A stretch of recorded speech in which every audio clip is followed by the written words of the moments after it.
All right. Hello, everyone. We are on week 4 updates. So first off, we're at 90 Twitter followers. Woo! Um, so 100 is going to be a big milestone for us. So help us get to 100. So a little update. Today's going to be short, and I'm going to start it off and just talk about what I've been doing this week. So like I mentioned last week, we're planning for a Kickstarter next year. Now it's a little early, but I came across this really interesting article about trends in pricing and duration on Kickstarter. And this actually started off when I fit.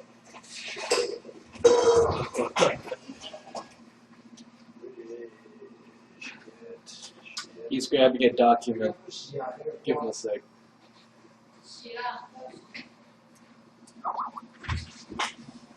Sorry.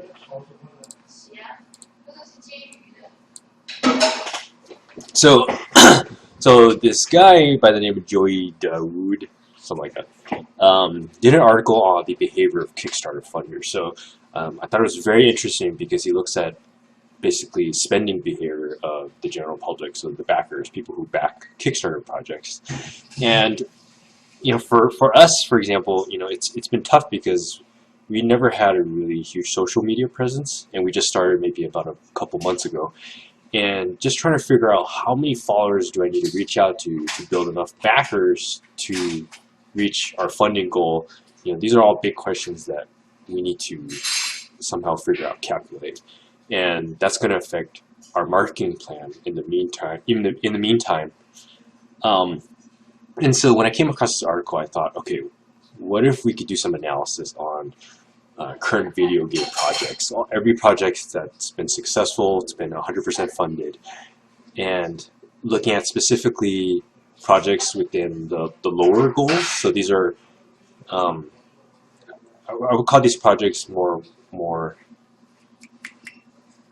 moderate, in that these are probably from studios that aren't AAA or have a lot of backing to them. Maybe they haven't had previous games, or they're a big name of some sort. So for these smaller projects, I was interested in seeing, just like this guy, what is the average pledge that people are willing to spend on these games, and using that number of how many backers and what's the average pledge amount, I can then figure out what kind of funding level I could look for, and therefore design my marketing plan and future plans around this funding amount. So that was a little rushed, but that's the idea. So I've been doing a lot of analytical work, and I'll publish an article sometime in the next couple weeks. It's going to be on Reddit. I'm going to try and get a lot of feedback from as many people as possible, and try to help create these guidelines for future Kickstarter projects in the video games category. So, cool. Okay. Okay, so just gonna do a quick update of what happened this week. A lot of just grunt work, maybe if you can call it that. Basically, we redid some of the mini games that you guys saw from the prototype, just as a nice groundwork for us to do iterative testing on fixing certain mechanics, mostly a lot of the stuff that that we got feedback from. Like, for example, people like to spam the dashing mechanic, and we find that can cause problems, especially in chain reactions and all that, so we had to do a couple tweaks. So anyway, this allows for a nice playground for us to make these tweaks, play test them, and make sure everything works. So the mini games we have redone is this one is the exploding enemy room. Made it a little bit different. He starts off as stone, and then he comes to life and chases after you. Same deal. This is the dueling room. As seen in the previous one, you guys just kind of duke it out until somebody falls down. Nice little fun mini game. And then this one is where all the enemies come rushing at you, and you just gotta defend yourself. Good base groundwork.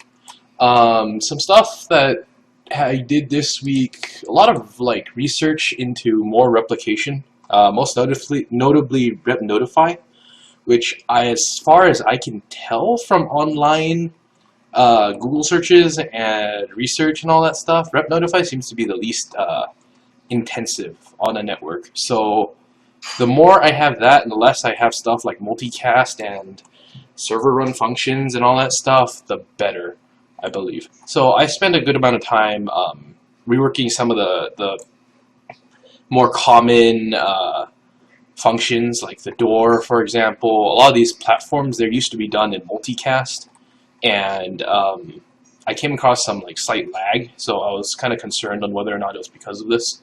Either way, they've been switched now, and we have them in backup in case it turns out I'm wrong. Let's see.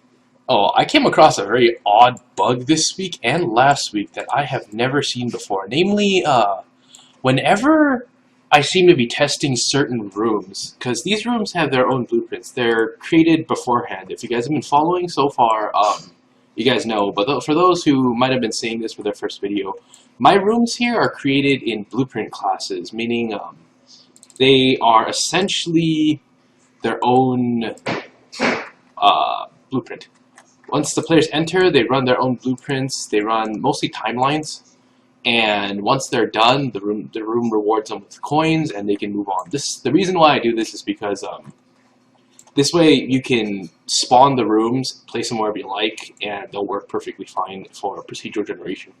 But in this case, the bug I've come across is very odd because whenever I have two players, meaning server client, in the Pi editor, this editor right here, for some reason, when I press pause, the script continues to run. Now, I don't know if that's a problem with me, but it certainly feels like that's a problem. That might be a problem with Unreal itself, because I'm pretty sure pausing things here is supposed to pause anything no matter what. But the most recent case I've seen this is like this room here. Every 5 seconds, the script chooses two of these platforms, vibrates them a little, and then they drop. When I press pause, it should stop that timeline. But for some reason, it's continuing to run even in pause. I submitted a bug report to Unreal, hoping to get some feedback from that quick. They're usually pretty quick on bug reports. So we'll see how that goes. In the meantime, we're just going to continue working on new game rooms, new pathways, possibly some nice new mechanics, some stuff in the works for possibly a very, very simple weapon system. Nothing new added, no slashing, but like just for fun mini games. Things like attaching a sword to yourself and having you guys fight each other in the room. And once you leave the room, the sword's gone. So no permanent weapons of any sort. We don't want to add too complicated stuff to what we've already got until we've already have something, unless it's absolutely needed. It's always good to keep simple. Never good to overcomplicate things if you don't need to. So yeah, that's everything for today. Today is going to be a bit of a short update. A lot of bug fixing going on this week, and bugs that I have no clue what is. So yeah, we'll see how that goes. Yeah, we'll catch you next week. See you guys.